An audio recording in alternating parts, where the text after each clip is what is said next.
Let's move on to this, though. This was a wild moment. New York Democratic Congressman Jamal Bowman caught on video pulling the fire alarm prior to the vote.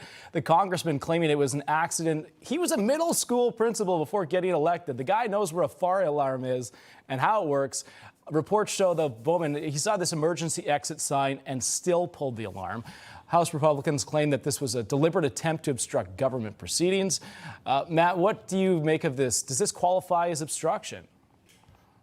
Well, it's obviously within the letter of the law. It meets exactly that, John. And, we look at what happened to all the people that were involved in January 6th. And, I don't know how this can't be treated with a similar view of the law. I mean, this is, I think, one of the biggest frustrations among the American people is the two-tiered system of justice.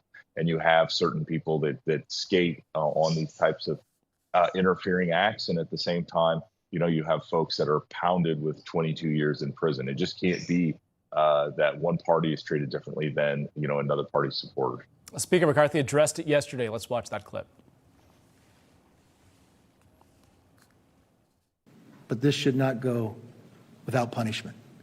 This is an embarrassment. You're elected to be a member of Congress. You pulled a fire alarm? In a minute of hours before the government being shut down, trying to dictate that government would shut down? What's going through a person's mind like that? We will find the right ability to deal with this. So, Matt, at a bare minimum, could there be a formal censure in the House? Should Bowman be stripped of his committee assignments? What do you think the consequences will be?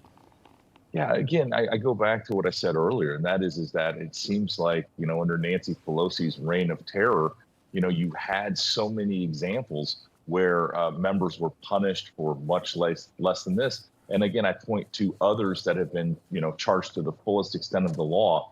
And then if nothing happens to this member of Congress, I just think that sends the wrong tone. Obviously, actions have consequences. And I think this is an exact area where those actions certainly need to be dealt with pretty severely.